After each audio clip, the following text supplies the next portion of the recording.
मेरी क्या गलती है, मेरा क्या कसूर है, मुझे किस बात की सजा दी जा रही है, मुझे बस इतना जवाब जानना है। जिन्होंने किया वो पकड़े नहीं जा रहे, जो दूसरे जिनका कोई कसूर भी नहीं है उनको निकाल रही है पकड़ पकड़ के। हमारा बच्चा भी रोता है, एक ही बच्चा है मेरा, मैं क्या मेरा बच्चा है, मैं भी अपने शोहर के साथ रहूंगी।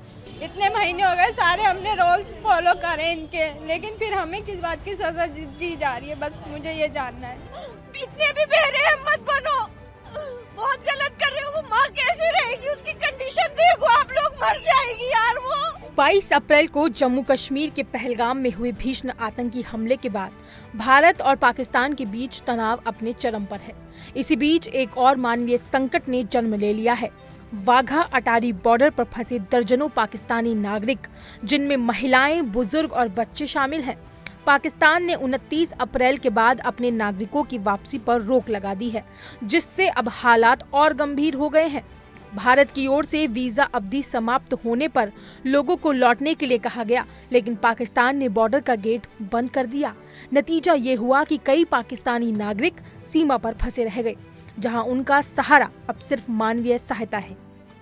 पंजाब के अटारी बॉर्डर पर सैकड़ों लोग गेट खुलने का इंतजार करते रहे, लेकिन पाकिस्तान ने गुरुवार को गेट खोलने से साफ इनकार कर दिया। भारतीय अधिकारियों ने स्पष्ट किया कि अब सीमा पार करने की कोई अनुमति नहीं दी जा रही है और पाकिस्तान की इस जिद ने हालात को और खराब कर दिया है।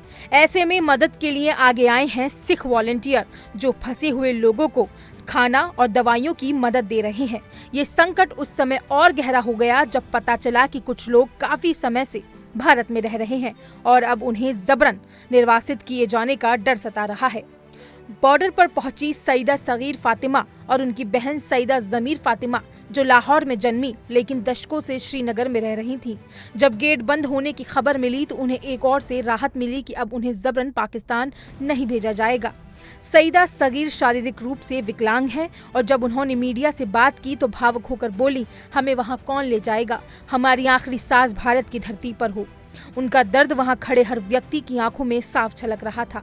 वहीं दूसरी तरफ दो भारतीय बहनें शर्मिन और शकीला, जो एक दशक पहले पाकिस्तानी पुरुषों से शादी कर पाकिस्तान के कराची में रहने लगी थीं, अब अपनी बीमार मां से मिलने भारत आई थीं। उन्हें वीजा अवधि खत्म होने के बाद पाकिस्तान लौटने को कहा गया, लेकिन 1 मई को गेट बंद मिला।